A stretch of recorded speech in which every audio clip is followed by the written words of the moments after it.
जय जिजाऊ, जय शिवराय. आज म्हटल्याप्रमाणे आपल्या पुढे दुसरी कडी आरक्षणाच्या संदर्भामध्ये, मराठा आरक्षणाच्या संदर्भामध्ये दुसरी कडी आपल्या पुढे घेऊन आलेलो आहे. मराठा आरक्षणाच्या अनुषंगाने पहिल्या कडीमध्ये मराठा आरक्षणाच्या अनुषंगाने जे मराठा आरक्षणाच्या संदर्भात आणि एकूणच आरक्षणाच्या संदर्भामध्ये समज, गैरसमज आणि मराठा आरक्षण या अनुषंगाने पहिल्या कडीमध्ये काही भूमिका सांगितलेली आहे. आज मराठा आरक्षणामधील मराठा आणि कुणबी हा जो काय मुद्दा आहे की मराठ्यांचं कुणबीकरण, कुणब्याचं मराठीकरण आणि मराठ्यांचं कुणबीकरण, असे दोन विषय आज थोडक्यात मी चर्चेला घेणार आहे. जास्त या ठिकाणी आज घेणार नाही, सविस्तर अजून याच्यावर तिसऱ्या चौथ्या कडीमध्ये येणार आहे. महाराष्ट्रामध्ये मनोज जरांगेच्या माध्यमातून महाराष्ट्रात आता एकच मागणी मोठ्या ताकदीने उभी करण्यात आली. ती केवळ मनोज जरांगेच्याच नाही, तर या आधी सुद्धा अनेक लोकांच्या माध्यमातून खरं तर या मनोज जरांगेच्या मागणीमध्ये जर कोणी असेल, आताची जी मागणी मनोज जरांगे करते, मराठी कुणबी आहेत आणि मराठ्यांना कुणब्याचे सरसकट प्रमाणपत्र दिले पाहिजे, असा जो मनोज जरांगेच्या माध्यमातून मुद्दा करण्यात येत आहे, याचं खरं श्रेय मराठा सेवा संघाला, संभाजी ब्रिगेडला आणि मराठा चळवळीनं जातं या आधीच्या. कारण ज्याचं त्याचं माप ज्याच्या त्याच्या पात्रात टाकलं पाहिजे. खऱ्या अर्थानं मराठा मागास आहे आणि मराठ्यांना आरक्षण मिळालं पाहिजे, अशा प्रकारचं जागरण आणि प्रबोधन मराठा सेवा संघ संभाजी ब्रिगेडच्या माध्यमातून झालेलं आहे. आणि आज जी मागणी मोठ्या ताकदीने लावून धरलेली आहे, त्याच्यामागे या चळवळीचं मोठं योगदान आहे, इतरही चळवळींचं फार मोठं योगदान आहे. आणि म्हणून आता या अनुषंगाने मराठा आणि कुणबी या मुद्द्यावर मी अगदी थोडक्यात आपल्या पुढे भूमिका मांडत आहे. ती अशी, आज मराठा मागास आहे, संघर्ष करतोय मराठा मागासले पण सिद्ध करण्यासाठी. आणि गेली स्वतंत्र भारतापूर्वी मराठा कुणबी होता, मराठा मागास होता. कारण आता स्वतंत्र भारतापूर्वीचे जर मराठ्यांचे सगळे डॉक्युमेंट काढले, किंवा आता जरांगे म्हणतात त्याप्रमाणे हैदराबाद संस्थांमधले जर डॉक्युमेंट काढले, तर त्यामध्ये मराठ्यांची नोंद कुणबी आहे. पश्चिम महाराष्ट्र आणि इतर ठिकाणी जर मराठ्यांच्या नोंदी शोधल्या तर त्याही मराठा आहेत. अगदी विदर्भामध्ये तर पहिलंच कुणबी होतं, नंतर कुणबी लिहिलं गेलं. तरी विदर्भातल्या काही लोकांकडे मराठा, आत्ताचे रिलेव्हंट मराठा सर्टिफिकेट आहेत आणि त्यांच्या आज्यांचे कुणबी पंजाबरावच्या काळातले कुणबी आहेत. म्हणजे कुणब्यांचं मराठीकरण मधल्या काळात मोठ्या ताकदीनं कुणब्यांचं मराठीकरण झालेलं आहे. आता परिस्थिती हे आहे, मुद्दा हा आहे माझा चर्चेचा आजच्या काळात. आज जर पूर्वी कुणबी होतो तर मध्येच मराठा कसे झालो आणि आता पुन्हा कुणबी कशासाठी, हा एक मोठा संशोधनाचा मुद्दा आहे. मधल्या काळामध्ये मराठा मागास आहे. ऑलरेडी मराठा हा पूर्वी कुणबीही मागासमध्ये मोडला गेलेला होता आणि मराठ्याला सुद्धा मागास समजलं गेलं होतं कालेलकर कमिशन पर्यंत. परंतु मधल्या काळात मराठा बाहेर काढून फक्त कुणबी आतमध्ये राहिला आणि जो मराठा बाहेर निघाला त्या मराठ्यांचं फार मोठं नुकसान झाल्याच्या नंतर मराठ्यांच्या हे लक्षात आलं की आपली मूळची ओळख कुणबी जर असती तर तिचा फायदा आपल्याला आज शासन प्रशासनातल्या हिस्सेदारीसाठी नोकऱ्यामध्ये, राखीव जागामध्ये झाला असता. आणि हे लक्षात आल्यानंतर मराठ्यांचे मागासले पण सिद्ध करण्यासाठी बापट आयोग असेल, सराफ आयोग असेल, गायकवाड आयोग असेल, असे अनेक आयोग बसवले गेले. आणि त्या आयोगानं मराठ्यांचे मागासले पण सिद्ध करण्यापर्यंत डॉक्युमेंट सुद्धा सबमिट केल्यानंतर त्याला वैधानिक मान्यता सुप्रीम कोर्टात मिळाली नाही आणि पुन्हा ते अडकलं. आणि आता नवी जरांगेंच्या माध्यमातून नवी टर्म आलेली ती अशी, आणि अशा प्रकारची एक चर्चा सुरू झाली ती अशी की आता मराठा नावाने जर आरक्षण मिळणार नसेल आणि मराठ्यांचं मागासले पण सिद्ध होण्यासाठी अडचणी येत असतील, तर शेवटचा मार्ग जो आहे की ज्या मराठ्यांकडे कुणब्यांचे दाखले आहेत अशा मराठ्यांचं कुणबीकरण करणे, आणि मराठवाडा याच्यामध्ये सगळ्यात मोठा मराठवाडा आणि पश्चिम महाराष्ट्रातला काही भाग जो अडकलेला आहे की त्या मराठ्यांचे रेव्हेन्यू डॉक्युमेंट, मराठवाड्यातल्या मराठ्यांचे रेव्हेन्यू डॉक्युमेंट हे हैदराबादच्या निजामकडे 16 सप्टेंबर 17 सप्टेंबर पर्यंत हैदराबाद निजामकडे होते मराठ्यांचं सगळ्या नोंदी, आणि त्या हैदराबाद स्टेटमध्ये असल्यामुळं त्या नोंदीमध्ये कुणबीकरण शोधणं आणि त्यातून मराठ्यांचं कुणबीकरण करणं हा आताच्या घडीचा, आणि हा मार्ग आता मराठ्यांना दिसतोय की सरसकट मराठ्यांचं कुणबीकरण करून त्यांना कुणब्याचे दाखले देऊन आरक्षण दिलं पाहिजे. असा एक नवीन आता आरक्षणाचा मार्ग, आरक्षणाची पर्यायी भूमिका जरांगेच्या माध्यमातून आणि काही विचारवंतांनी सुद्धा तशा प्रकारचे सुतोवाच केलेले की आता कुणबीकरण केल्याशिवाय मराठ्यांना मार्गदर्शन मिळू शकत, आरक्षण मिळू शकत नाही, त्याचं कुणबीकरण होणं गरजेचं आहे. आणि म्हणून आता जी मागणी कुणबीकरणाची आहे त्या अनुषंगाने आता ही चर्चा चालू आहे. आज या ठिकाणी माझा महत्वाचा मुद्दा असा आहे की पूर्वीचा कुणबी असणारा मराठा, या मराठ्यांचं कुणब्याचं मराठीकरण करणं आणि मराठीकरण होऊन त्याला या लाभापासून वंचित राहण्यामध्ये असा कोणता घटक होता की ज्याच्यामुळे ह्या साऱ्या गोष्टी घडलेल्या आहेत. हा माझ्या आजच्या लाईव्हचा मुद्दा आहे की मग कुणब्याचं मराठीकरण कोणत्या मुद्द्यावर झालं आणि त्याचा ते कुणी केलं, कशामुळे झालं असावं, असा एक त्याच्यावर एक चर्चेचा आजचा थोडक्यात माझा मुद्दा आहे. माझं असं मत आहे, स्वतंत्र भारतामध्ये भारत स्वतंत्र झाल्यानंतर जे राज्यघटना लिहिली गेली आणि या राज्यघटनेमध्ये कलम 16 मध्ये आरक्षणाच्या संदर्भामध्ये डायरेक्शन मांडली, आरक्षणाच्या संदर्भामध्ये तरतुदी करण्यात आल्या. आणि या तरतुदीमध्ये 16.1, 16.2, 16.3 पर्यंत अनुसूचित जाती जमाती आणि या अनुषंगाने आरक्षणामध्ये कसा भेदभाव केला जाणार नाही, आणि नंतर 16.2, 16.3 मध्ये अनुसूचित जाती जमातीच्या संदर्भामध्ये राखीव जागा आणि त्यांच्यासाठीच्या तरतुदी त्याच्यामध्ये दिलेल्या आहेत. घटनेच्या 16.4 मध्ये त्यांनी असं म्हटलंय की नागरिकांच्या मागास वर्गाला नियुक्त्या आणि राखीव पदे राखून ठेवण्याच्या संदर्भामध्ये राज्याला म्हणजे कोणाला, महाराष्ट्र राज्याला नाही, तर राज्य म्हणजे महाराष्ट्र राज्यही आणि भारताला सुद्धा स्टेट म्हटलंय, राज्य केंद्र सरकार त्याला सुद्धा राज्य म्हटलं गेलंय. तर यांना अशा जागा राखीव ठेवण्यासाठी प्रतिबंध करता येत नाही. प्रतिबंध म्हणजे काय? प्रतिबंध करता येणार नाही म्हणजे घटना अडवणूक करणार नाही. घटना म्हणजे आम्ही तुम्हाला अडवणूक करत नाही, तुम्ही करा. त्यांच्यासाठी राखीव जागा ठेवा, मागास वर्गासाठी राखीव जागा ठेवा असं तरतूद आहे. मागास वर्गांसाठी राखीव जागा ठेवण्यासाठी कायदे करण्याची तरतूद केलेली आहे. आणि मग या तरतुदीच्या अंतर्गत मागास वर्गाला आरक्षण दिलं पाहिजे, राखीव जागा दिल्या पाहिजे, नियुक्त्या दिल्या पाहिजे. मग या संदर्भामध्ये ती लढाई त्या काळामध्ये, घटना निर्मितीच्या काळामध्ये मागास वर्गाची लढाई लढणारे मागासवर्गांचे पर्याप्त नेतृत्व संविधान सभेमध्ये नव्हतं. इतर मागास वर्गांचं, कारण शेड्यूल कास्टचं नेतृत्व डॉक्टर बाबासाहेब आंबेडकर करत होते.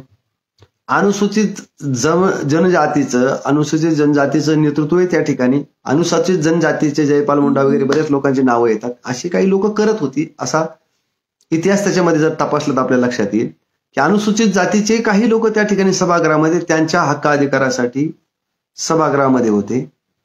परंतु अदर बॅकवर्ड क्लासेसचे, ओबीसीचे, मागास वर्गाचे लोक त्या सभागृहामध्ये होते, पण ते मागास वर्गाचे प्रतिनिधी म्हणून नव्हते. तर त्यावेळेस संविधान सभेवर काँग्रेसच्या माध्यमातून निवडून गेलेले काँग्रेसचे प्रतिनिधी होते. आणि काँग्रेसचे प्रतिनिधी, काँग्रेसचे जे लोक, त्यावेळेची जी काँग्रेसचे पक्ष होता तो या तरतुदीसाठी पर्याप्त आग्रही नव्हता. केवळ पंजाबमधून निवडून गेलेले हुकुमसिंग, यवतमाळचे तुकाराम बाबा गीताचारी आणि अमरावतीचे पंजाबराव देशमुख असे 3 प्रतिनिधी, आणि मला वाटतं ते 3ही प्रतिनिधी काँग्रेसच्या लोकांना पाडून सभागृहामध्ये गेले होते. हे 3 प्रतिनिधी त्या ठिकाणी मागासवर्गांच्या तरतुदीसाठी आग्रही होते आणि म्हणून मागासवर्गांच्या तरतुदीसाठी ज्यावेळेस मागासवर्गांना तरतूद केली पाहिजे अशी भूमिका त्यावेळेस आली, तो कायद्यामध्ये समाविष्ट करण्यात आला की मागासवर्गांच्या लोकांसाठी. आणि मग त्या अनुषंगाने जेव्हा ड्राफ्ट लिहिला गेला, ड्राफ्ट लिहिण्याच्या तरतुदी सुरू झाल्या, तो ड्राफ्ट 340 कलम ज्यावेळेस लिहिण्यात आलं, ते 340 कलम मागासवर्गांसाठी तरतुदी करण्यात याव्यात असं तरतूद 340 कलमामध्ये ज्यावेळेस बाबासाहेबांनी ड्राफ्टमध्ये लिहिली. परंतु अडचण ही होती की मागासवर्ग कोण याच्याबद्दल याच्या संदर्भामध्ये मागासवर्गची यादी नव्हती, मागासवर्ग ठरलेले नव्हते. कारण मी मागच्या लाईव्ह मध्ये बोललो ते आताही बोलत आहे मागच्या वेळेस की डॉक्टर बाबासाहेब आंबेडकरांनी अनुसूचित जातींसाठी राखीव जागा ठेवण्याची जेव्हा मागणी केली तेव्हा इंग्रजांनी राऊंड टेबल कॉन्फरन्समध्ये आम्हाला अनुसूचित जातीच्या लोकांना पर्याप्त प्रतिनिधित्व पाहिजे, ॲडिक्वेट रिप्रेझेंटेशन पाहिजे असं ज्यावेळेस म्हटले, ॲडिक्वेट रिप्रेझेंटेशन पाहिजे असं म्हटले, त्यावेळेस कोण, कारण एखाद्याला जर हक्काधिकार द्यायचे असेल तर त्याचं पहिलं फर्स्ट आयडेंटिफिकेशन, त्याला कोण, त्यांची ओळख, त्यानंतर त्या ओळखीला सभागृहात मान्यता, त्या जे काही सभागृह, जी काही कमिटी, जे काही बोलवलेलं सभागृह आहे त्या सभागृहाची मान्यता, फर्स्ट आयडेंटिफिकेशन, रेकग्नायझेशन, देन राईट, पहिल्यांदा ओळख, कोण म्हणून ते कोण आहेत त्या असणाऱ्या लोकांचा, हा ठीक आहे ओके हे मान्यता, आणि मग त्यानंतर त्यांना अधिकार, अशी एक घटनात्मक तरतूद आहे. ज्यावेळेस गोलमेज परिषदेमध्ये बाबासाहेबांनी सांगितलं की आमच्या मागासवर्गांसाठी आम्हाला पाहिजे, त्यावेळेस गोलमेज परिषदेमध्येच बाबासाहेबांना विचारलं गेलं होतं की तुमचे कोण प्रतिनिधी. त्यावेळेस बाबासाहेबांनी, जरी पुनरावृत्ती झाली ह्या विषयाची तरी मी पुन्हा एकदा सांगतो की बाबासाहेबांनी 1931च्या जनगणनेतून अनुसूचित जातीसाठी ज्या अस्पृश्य जातींची जी यादी होती, अस्पृश्य जातींची जी जनगणनेतली यादी होती, त्यांना अस्पृश्य गणलं गेलं होतं, त्या यादीची लिस्ट काढली, ती सबमिट केली, त्याला गोलमेज परिषदेमध्ये मान्यता मिळाली आणि त्याच यादीला नंतरच्या काळामध्ये सेकंड इंडिया ऍक्ट 1935च्या अधिनियमामध्ये मान्यता दिली गेली. त्यानंतर तशाच प्रकारच्या तरतुदी अनुसूचित जनजातीसाठी म्हणजे शेड्यूल ट्राईबसाठी तशाच पद्धतीची त्यांची लिस्ट त्या याच्यातून घेतली गेली, ती सबमिट केली. परंतु जो मागासवर्ग होता, जो अनुसूचित जातीचा नव्हता, जो अनुसूचित जमातीचा नव्हता आणि जो फॉरवर्ड क्लासमध्ये ब्राह्मण क्षत्रिय वैश्यामध्ये मोडत नव्हता, असला जो मधला वर्ग होता, या वर्गाची हे कोण आहेत या संदर्भामध्ये यांची यादी तयार करण्याचं काम, अशा प्रकारचं काम करणारा कोणताही या वर्गाचे प्रतिनिधी किंवा या वर्गाचं नेतृत्व त्या काळामध्ये नव्हतं. आणि त्या काळात या वर्गातलं बहुतांश नेतृत्व हे काँग्रेसच्या सोबत स्वातंत्र्याचं आंदोलन लढत होतं, संविधानिक अधिकार मिळवण्यासाठी ते त्या ठिकाणी अब्सेंट होतं.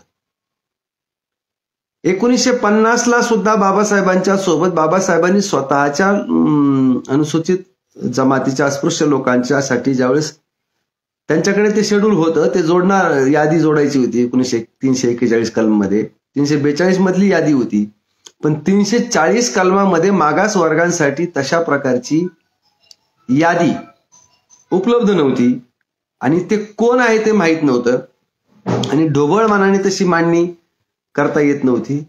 मग पर्यायी बाबासाहेबांनी जे 16(4)च्या आधारे 340 कलम लिहिलं गेलं होतं, त्या 340 कलमामध्ये बाबासाहेबांनी असं लिहिलं की मग आता ज्यावेळेस बाबासाहेबांनी या मागास वर्गांना प्रतिनिधित्व द्यावं, त्यांच्यासाठी राखीव जागा ठेवण्यात याव्या, राखीव पदर ठेवण्यात यावी, नियुक्त्यामध्ये त्यांना नियुक्त्या देण्यात याव्या अशी ज्यावेळेस मागणी केली, त्यावेळेस इतिहास सांगतो की सरदार पटेल असतील, आता सरदार पटेल काँग्रेसचे प्रतिनिधी असल्यामुळं खरं तर सरदार पटेलांनी ही जबाबदारी घ्यायला पाहिजे होती, कारण ते पाटीदार वर्गातले होते आणि त्यांनी, परंतु सरदार पटेल काँग्रेसचे प्रतिनिधी असल्यामुळे नेहरूंनी जो प्रश्न उपस्थित केला की हे कोण आहेत हे लोक, तर यांची कसलीच यादी उपलब्ध नव्हती.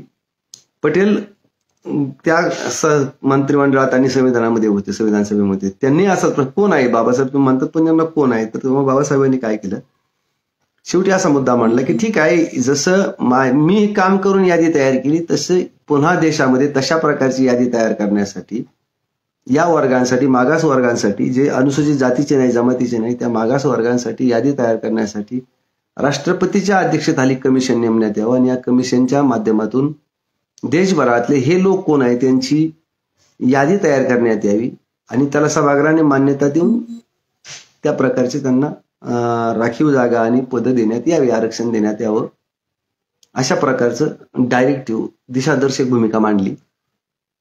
ती दिशादर्शक भूमिका मांडल्यानंतर त्या काळामध्ये त्या अनुषंगाने नेहरूकडून तशा प्रकारची कसलीच पावले उचलली जात नव्हती आणि राष्ट्रपतीच्या अध्यक्षतेखाली कमिशन नेमलं जात नव्हतं. तेव्हा बाबासाहेबांनी 1953ला आपल्या कायदे मंत्रिपदाचा राजीनामा दिला आणि त्या राजीनाम्यामध्ये बाबासाहेबांची जी काही 4 कारणं येतं त्यातलं पहिलं कारण आहे हिंदू कोड बिल. आता जे युनिफॉर्म सिव्हिल कोड आहे, या युनिफॉर्म सिव्हिल कोडशी निगडीत याची पहिली पायरी म्हणजे हिंदू कोड बिल आहे आणि हा हिंदू कोड बिल महिलांना अधिकार देणारा कायदा आहे, हिंदू कोड बिल. आता हा आजच्या चर्चेचा विषय नाही, परंतु हिंदू कोड बिल म्हणजे बाबासाहेबांच्या राजीनाम्याचं महत्वाचं कारण होतं सभागृहातल्या, की मी हिंदू कोड बिलसाठी बाबासाहेबांना राजीनामा देण्याचं कारण हिंदू कोड बिल. आणि दुसरं, ओबीसींच्या साठी हे केलं जात नाहीये, आयोग नेमला जात नाही ओबीसींच्या लोकांसाठी. तिसरं, नियोजन मंडळाच्या मध्ये बाबासाहेबांना शब्द दिला होता की नियोजन मंडळामध्ये, कारण प्लॅनिंग मध्ये जर नसतील तर उपयोग नाही, तुम्ही सगळ्या ठिकाणी पण प्लॅनिंग मध्ये, नियोजन मंडळामध्ये बाबासाहेबांना उपाध्यक्ष करण्याचा शब्द दिला होता, पण ते नियोजन मंडळामध्ये बाबासाहेबांना घेतलं नव्हतं. आणि चौथं कारण, नेहरूंचं परराष्ट्रीय धोरण. आता परराष्ट्रीय धोरण काय आहे हा आजच्या संशोधनाचा विषय नाही आहे. सध्या नियोजन मंडळ हा आपल्या संशोधनाचा विषय, आजच्या आरक्षणाशी निगडीत विषय नाही सध्याचा. हिंदू कोड बिल हे युनिफॉर्म सिव्हिल कोड जेव्हा याच्या संदर्भात येईल तेव्हा हिंदू कोड बिलची चर्चा करू शकतो आपण. आता आपला मुद्दा आहे की मागास वर्गांसाठी कमिशन नेमलं जात नाही म्हणून बाबासाहेबांनी राजीनामा दिला. ही गोष्ट ज्यावेळेस मागासवर्गीय लोकांपर्यंत जाईल आणि मागासवर्गीय लोक त्या ठिकाणी बाबासाहेबांनी राजीनामा दिला ही गोष्ट कळल्यानंतर कदाचित काँग्रेसच्या विरोधामध्ये सरकार जेव्हा बनतं तेव्हा सरकारच्या विरोधात प्रतिक्रिया तयार होते आणि प्रतिक्रियेत लोक विपक्ष म्हणून कोणाकडे जातात, तर बाबासाहेबांकडे जातील. हे लोक, मागासवर्गाचे लोक बाबासाहेबांकडे जातील आणि बाबासाहेबांची जे काही विरोधी पक्ष आहे ते बाबासाहेबांचा मजबूत होईल म्हणून बाबासाहेबांकडे ओबीसीचे लोक शिफ्ट होऊ नये म्हणून नेहरूनं घाईघाई कालेलकर कमिशन नेमला. आणि या कालेलकर कमिशन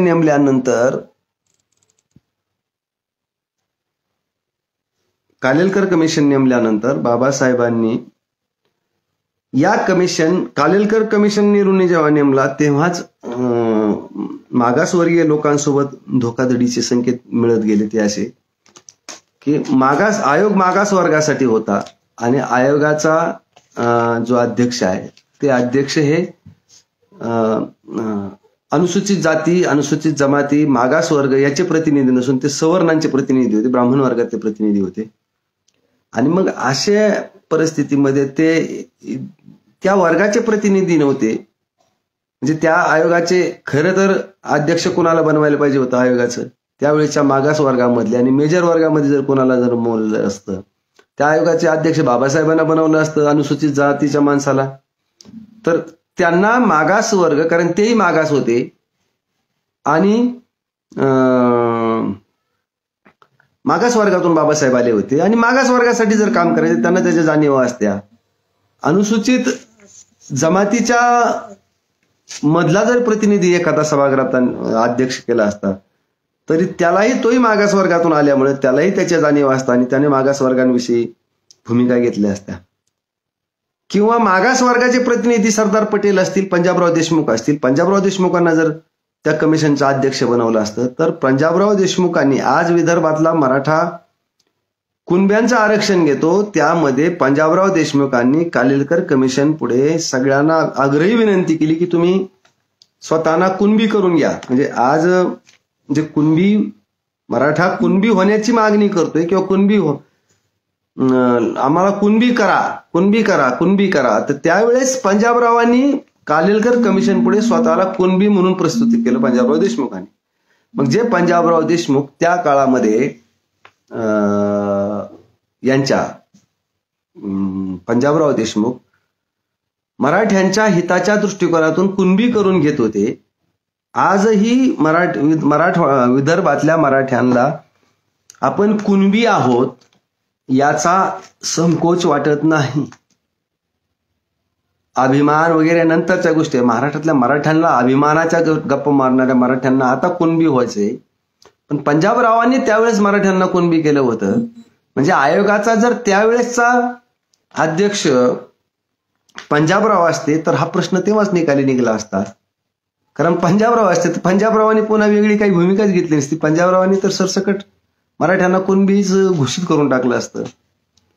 पण आयोगाचा अध्यक्ष नेहरू आणि काँग्रेसने त्यावेळेस कालेलकरांना केल्यानंतर कालेलकरांनी देशभरामध्ये फिरून मागासवर्गांच्या ज्या जाती शोधल्या, त्या साधारणतः 1958 जाती शोधल्या. आणि कालेलकर ज्या ज्या ठिकाणी देशभरात फिरत होते त्या ठिकाणी कालेलकर कमिशनचे अध्यक्ष म्हणून जेव्हा जात होते तेव्हा कालेलकर त्या ठिकाणी पहिल्यांदा पत्र पाठवून सांगत होते कालेलकर की माझ्या जेवणासाठी माझी व्यवस्था आणि मला जेवण देणारा व्यक्ती हा ब्राह्मण असला पाहिजे, ब्राह्मणाकडून स्वयंपाक केलेला पाहिजे.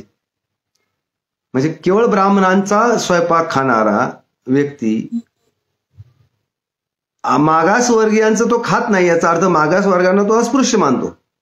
मागासवर्गांना अस्पृश्यता म्हणजे एक शेड्यूल कास्टची अनुसूचित जातीची अस्पृश्यता, एकाची दाखवणं एकाची जतवणं.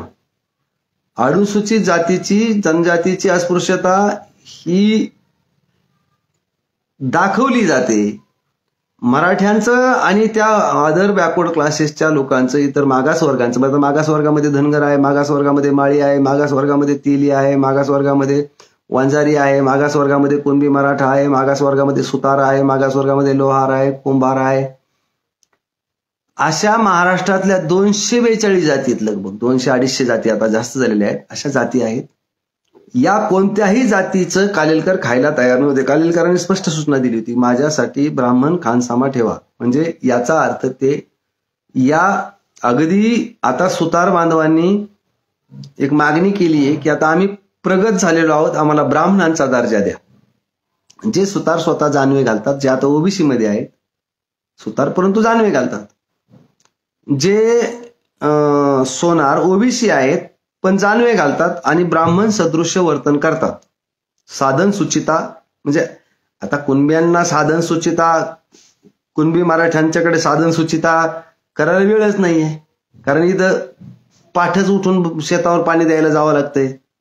मग पाठे लाईट आल्यानंतर जर पाठे शेतकरी कुणबी जर शेतावर पाणी द्यायला गेला, माळी साळी कोळी जर कुणबी पर पाणी द्यायला गेला, कष्ट करायला उठला पहाटे, तर त्याला अभ्यंग स्नानापासून तर बाकीच्या सगळ्या गोष्टी करायला वेळ कधी 9 वाजता आंघोळ होते, 12 वाजता होते. मग 12ची 9ची आंघोळ म्हणजे राक्षसी आंघोळ मानलेली आहे. म्हणजे साधन सुचिता या वर्गाला पाळता येत नाही. परंतु त्या मानानं सोनार असेल, सुतार असेल, अजून शिंपी जात आहे, ही सुद्धा, ह्या जाती ज्या गावामध्ये राहणाऱ्या या जाती मात्र हे साधन सुचिता पाळत होत्या. आणि या मागास वर्गामध्ये गणले गेले आहेत, ते ब्राह्मण नाईक म्हणून मागास वर्गात गणलेले आहेत. कालेलकर या लोकांसोबत सुद्धा यांचं सुद्धा खायला तयार नाही, कुणब्याचं नाही, बाकीच्याचं नाही, पण यांचंही खायला तयार नव्हते. आणि असे जे ज्यांच्यासोबत मागास वर्गासोबत अस्पृश्यता ठेवणारा व्यक्ती त्या ठिकाणी कालेलकर अध्यक्ष आहेत, त्याचा अर्थ त्या कमिशनचं काय होणार होतं, हा फक्त फार्स होणार होता. हे अगदी झालाय, तो नंतर फारसही झाला. असा तो कमिशनचा आयोग आला. आणि तो ज्यावेळेस देशभरामध्ये फिरत होता त्यावेळेस मी महत्वपूर्ण मुद्दा घेऊन आज फक्त कालेलकर कमिशन आणि मराठ्यांची भूमिका असं मी आजच्या आता याचं टायटल देणार आहे की कालेलकर कमिशन आणि मराठ्यांचे म्हणजे कुणबी करण्याची मराठ्यांची जी भूमिका आहे, मराठ्यांची भूमिका, कालेलकर कमिशन पुढे मराठ्यांची भूमिका, असा आजच्या याचा मुद्दा आहे. मग इथंच मी आजचा लाईव्ह संपवणार आहे. उद्याच्या कडीमध्ये मी मंडल कमिशन मधल्या काही भूमिका घेणार आहे. मग कालेलकर कमिशन पुढे त्यावेळेस साक्ष देण्यासाठी, निवेदन देण्यासाठी, भूमिका मांडण्यासाठी आणि कालेलकर ऐकत नसतील तर आंदोलन करण्यासाठी, कारण आंदोलन सुद्धा चालतात. कमिशनच्या पुढे तुम्ही जाऊन आंदोलन करू शकता, ठोस भूमिका मांडू शकता, आग्रही राहू शकता. तसं करायला मराठा नव्हते. सारे मराठा आपल्या आपल्या कन्सोलेशन थिअरीमध्ये जगत होते. कन्सोलेशन, मराठ्यांमध्ये एक कन्सोलेशन दिलं होतं की तुम्ही श्रेष्ठ आहात, तुम्ही काय हे आहात का, मागास थोडे आहात, तुम्ही श्रेष्ठ आहात. हे कन्सोलेशन म्हणजे काय आहे? उत्तेजन. मराठ्यांना एक उत्तेजन दिलं. तुम्ही कुणबी वगैरे नाही, तुमचं तर कुणबीत मराठ्यांचं मराठीकरण 40च्या दाखल्यावर चालू केलं होतं. स्वतंत्र 40-50च्या नंतर जो काही शिक्षक लिहिलं आणि त्याच्या रेव्हेन्यू डॉक्युमेंट तयार होत होतं, या सगळ्या रेव्हेन्यू डॉक्युमेंट विशेष करून ब्राह्मण वर्ग लिहित होता, विशेष करून ब्राह्मणांच्या हातात होतं. हा सगळा रेव्हेन्यू डॉक्युमेंटमध्ये जाणीवपूर्वक एक कॅम्पेन चालवलं गेलं आणि कुणबी लिहिण्याऐवजी एकदम मराठा लिहायला चालू केलं. मला वाटत नाही कोणत्या मराठ्यांनी, कुणब्यांनी, जे कुणबी होते त्या कुणब्यांनी एखादं आंदोलन चालवलं की आमच्या रेव्हेन्यू डॉक्युमेंटमध्ये कुणबी न लिहिता मराठा लिहिला पाहिजे. काहीच नाही. मराठ्यांना याची भनक सुद्धा नाही की त्यांचं कधी कुणबी लिहिलं चाललं होतं आणि कधी मराठा लिहिलं चाललं होतं, हे मराठ्यांना माहिती सुद्धा नव्हतं. आणि मराठ्यांच्या परस्पर हा कार्यक्रम रेव्हेन्यू डॉक्युमेंट आणि त्या काळच्या प्रशासनामध्ये सत्तेमध्ये असणाऱ्या सर्व लोकांकडून, विशेष करून ब्राह्मण वर्गाकडून हे चालू होतं. कारण स्वतंत्र भारताची ज्यावेळेस वाटचाल सुरू झाली होती तसा तसा प्रशासनिक सत्ताही ब्राह्मणांकडे हस्तांतरित होत होती. शिकलेला वर्ग विशेष करून हा होता म्हणून यांच्याकडे हस्तांतरित होत होती. त्यामुळे प्रशासनिक डॉक्युमेंटमध्ये कुणब्याचं मराठीकरण सुरूच झालं होतं. आणि हा मराठा कालेलकर कमिशन पुढे कुणबी म्हणून जाण्याऐवजी त्याला तू मराठा आहेस, तू श्रेष्ठ आहेस आणि मागास नोकऱ्यामध्ये आरक्षण मागण्यासाठी तू काय हलक्या जातीचा थोडा आहेस, अशा प्रकारचं एक वेगळ्या प्रकारचं कॅम्पेन त्यामध्ये चालवलं गेलेलं होतं. आणि त्याच्यामध्ये कन्सोलेशन निर्माण केलं होतं. कन्सोलेशन म्हणजे उत्तेजन, श्रेष्ठत्वाचं उत्तेजन. कन्सोलेशन हे टर्म आहे. कन्सोलेशन म्हणजे काय? एक फर्स्ट प्राइज असतं, पहिलं बक्षीस, दुसरं सेकंड प्राइज, दुसरं बक्षीस, द्वितीय बक्षीस, थर्ड प्राइज, तृतीय बक्षीस आणि 3, जास्तीत जास्त 3. आणि हे 3 नंतर कोणाला काही द्यायचंच नसतं, पण कुणी नाराज होऊ नये म्हणून एक कन्सोलेशन प्राइज, उत्तेजनार्थ बक्षीस, उत्तेजन, याला कन्सोलेशन प्राइज म्हणतात. मराठ्यांचं कन्सोलेशन केलं होतं याच्यामध्ये. काय? अरे तुम्ही श्रेष्ठ आहात. म्हणजे ब्राह्मण क्षत्रिय वैश्य श्रेष्ठच होते, पण हे उत्तेजनार्थ कन्सोलेशन मध्ये यांना श्रेष्ठ बनवलं गेलं. ब्राह्मण क्षत्रिय वैश्य श्रेष्ठ आणि हे मराठा श्रेष्ठच नव्हता, याचं क्षत्रियकरण करून याचं कन्सोलेशन तयार केलं, याला कन्सोलेशन, उत्तेजन दिले, तुम्ही श्रेष्ठ. आणि तो कालेलकर कमिशनकडे न जाता मराठा होऊन आम्हाला हे नको अशा भूमिकेकडे वळाला. पंजाबराव देशमुखांनी आणि बाबासाहेबांनी आग्रह केला मराठ्यांनी की डिग्रेड और कास्ट, तुम्ही हे मराठाकरणातून बाहेर पडून मराठा ही टर्म इंडिपेंडंट तो चालू शकला असता. स्वतःची मोरॅलिटी वाढण्यासाठी, स्वतःचं मनोबल वाढण्यासाठी तो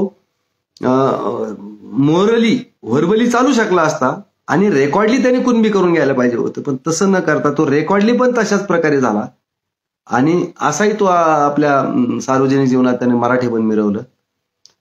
पंजाबराव देशमुखांनी जेव्हा विदर्भातील मराठ्यांना सांगितलं कुणबी लावा, पंजाबरावांच्या चळवळीकडे आणि ते पंजाबरावाच्या एकूण कार्यकर्तृत्वाकडे पाहिल्यामुळे त्या लोकांनी स्वतःचं कुणबीकरण लावलं. तरीही पंजाबरावांना दिग्भ्रमित करण्यासाठी, दिशाभूल करण्यासाठी पंजाबरावांना सुद्धा काही या वर्गातून अशा पद्धतीची मागणी केली की अरे पंजाबराव देशमुख, तुम्ही तर देशमुख आहात, तुम्ही कुणबी कसे, तुम्ही कशाला कुणबी लावून घेता, तुम्ही तर देशमुख आहात.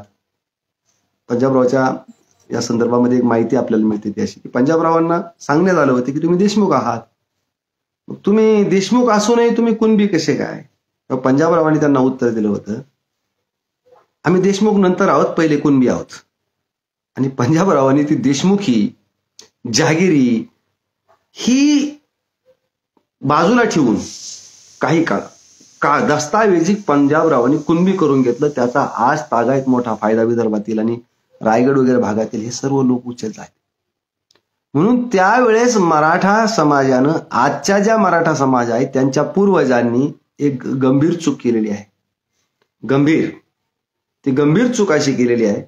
आणि ह्या गंभीर चूक या आरक्षणाच्या आता कुणबीकरण होताना चुका यासाठी चर्चेला आणायच्यात, हे चुका दाखवून मनोबल तोडण्याचा कार्यक्रम नाही. चुका दाखवून एखाद्याचं माझं स्वतःचं शहाणपण मिरवण्याचा माझा हा कार्यक्रम नाही. चुका दाखवतो म्हणजे शहाणपण मिरवतो. चुका यासाठी असतात, शिकण्यासाठी असतात, समजण्यासाठी असतात आणि भविष्यातली चुका दुरुस्त करण्यासाठी त्या कामी येतात त्या चुका. म्हणून हा मुद्दा मी उभा करत आहे की पंजाबराव देशमुखांचं आम्ही ऐकण्याच्या ऐवजी त्यावेळेस आम्ही स्वतःला मराठेपण मिरवण्यासाठी कुणीतरी आमच्या कानात काहीतरी सांगितलं. आता कुणी सांगितलं हे सांगायची स्वतंत्र गरज नाहीये. आणि मला पुन्हा पुन्हा त्यांचं नाव घेऊन त्यांच्यावर आरोप करून पुन्हा पुन्हा मला त्यांच्या द्वेषाची कावीळ झाली असं कुणीतरी आरोप करायला वाव द्यायचा नाहीये मला. पण मला ही खात्री आहे की आम्ही कुणाच्या कच्छेपी होतो, ज्यांच्या कच्छेपी होतो त्यांनी, कारण आमच्यामध्ये नेतृत्व नव्हतं आणि आम्ही ज्यांचं नेतृत्व मानलं होतं त्यांनी आमच्याबद्दल काही भूमिका घेतली नाही. आम्ही पंजाबरावचं नेतृत्व मानलंच नव्हतं. अशा परिस्थितीमध्ये हे मोठं नुकसान आमचं त्यावेळेस झालं. आणि त्यावेळेस आम्ही कुणबी व्हायला पाहिजे होतं. त्यावेळेस आम्ही गैरहजर राहिलो. आणि आज आम्ही कुणबी म्हणून जर मागणी करत असेल तर त्यावेळेस आमची गैरहजेरीची किंमत आज आम्ही जवळजवळ 60-70-75 वर्षे भोगली. आश्चर्यकारक तुम्हाला गोष्ट सांगतो. जर कल्पना करा पंजाबरावाचं आम्ही ऐकलं असतं आणि पंजाबरावाचं ऐकल्यानंतर त्या काळामध्ये माझे आजोबा तर शिकलेले नव्हते पण माझे वडील निश्चित शिकलेले होते. मग माझे वडील ज्या दर्जाचं शिक्षण घेतलेलं होतं त्या दर्जाच्या आधारे माझे वडील त्या माध्यमातून निश्चित आमचे त्या काळातले काही ग्रॅज्युएट, आमचे वडिलांच्या सदृश्य किंवा त्याच्या आधीचे काही लोक ग्रॅज्युएट सदृश्य शिक्षण घेतलेले, माझ्या वडिलांचं ग्रॅज्युएट नसेल हा भाग वेगळा, पण आमच्या समाजातल्या अनेक लोकांकडे ग्रॅज्युएशनचं शिक्षण झालेलं होतं. आणि त्या लोकांना नक्कीच IAS, IPS, IRS अशा प्रशासनिक दर्जांचा जो प्रशासनिक सेवा आहेत, मोठमोठ्या सेवा आहेत, त्या सेवामध्ये आमचे जर त्याच वेळेस आमचा वर्ग जर घुसला असता तर आज आमच्यामध्ये प्रचंड प्रमाणामध्ये एक मोठा बुद्धिजीवी वर्गाचा क्लास 1, क्लास 2 जो मोठ्या प्रकारचा हायर एज्युकेशन घेतल्यानंतर निर्माण होणारा एक मोठा वर्ग निर्माण झाला असता आणि समाज मोठ्या ताकदीनं एम्पॉवर झालेला असता. परंतु त्या काळात आमच्या शिकलेल्या वर्गाला अशा प्रकारचं प्रावधान नसल्यामुळे आम्ही त्या वेळेस गैरहजर राहिलो आणि त्याची किंमत आम्ही मोजली. ती जनरेशन जर आमची शिकली असती, त्या दर्जाची असती, तर त्याची नेक्स्ट जनरेशन त्याच्या पुढच्या दर्जाची असती. आणि आजची जनरेशन आमची फॉरेन एज्युकेशन आणि आणखी काहीतरी वेगळ्या वेगळ्या दिशेने असती, प्रगत असती, फॉरवर्ड असती. असो, आज जास्त वेळ न घेता, कारण लाईव्ह हा आपल्या पुढे भूमिका मांडताना कमी वेळातच आली पाहिजे, तर एक दुसरा माझा आज मराठ्यांच्या मागासलेपणामध्ये कालेलकर कमिशन पुढे मराठ्यांचं कुणबीकरण न होता मराठेकरण राहिलं झालं तरीही कालेलकरमध्ये मराठा हे लिहिलेलं होतं, अशा प्रकारची माहिती आपल्याकडे येत आहे.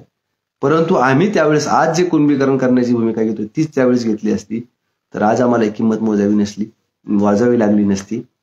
म्हणून हा मुद्दा आज चर्चेला घेऊन यानंतर मी पुढच्या कडीमध्ये मंडल कमिशन असेल आणि त्यानंतर मधल्या काळातलं बापट, सराफ आयोग आणि ह्या लोकांनी जे काही मराठ्यांच्या मागासले पण सिद्ध करण्यासाठी काही भूमिका आल्या त्याच्याबद्दल काही प्रमाणामध्ये, आणि सांप्रत आजच्या मनोज जरांगे पाटील त्यांचं आंदोलन आणि त्या अनुषंगाने परिणाम या दिशेने काही भूमिका या पुढच्या कडीमध्ये टप्प्याटप्प्याने आपल्यापुढे येईल.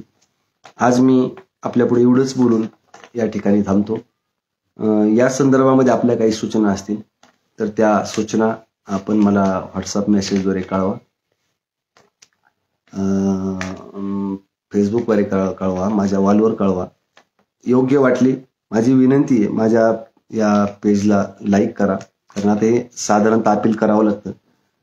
हे साधारण अपील आहे आणि गरजेचं अपील आहे, कारण आपल्याकडे कोणत्याही प्रकारचा मीडिया नाहीये आणि अशा प्रकारचा विषय मला नाही वाटत की सार्वजनिक पद्धतीने कोणी या भूमिका मांडत आहे. आणि म्हणून आपल्या हातामध्ये जे समाज माध्यम आहे त्या माध्यमाच्या माध्यमातूनच आपल्याला विनंती राहील, याच हत्याराजवळ, याच माध्यमाच्या जोरावर आपण माझ्या पेजला लाईक करा, फॉरवर्ड करा, भूमिका इतरांपर्यंत पाठवा अशी विनंती करतो. आणि या अनुषंगाने आपल्या काही सूचना सुद्धा आपण कळवाव्यात ही विनंती करून या ठिकाणी थांबतो. धन्यवाद. जय जिजाऊ, जय शिवराय. जय भीम, जय मूल्यवासी, जय भारत, जय ज्योती, जय क्रांती.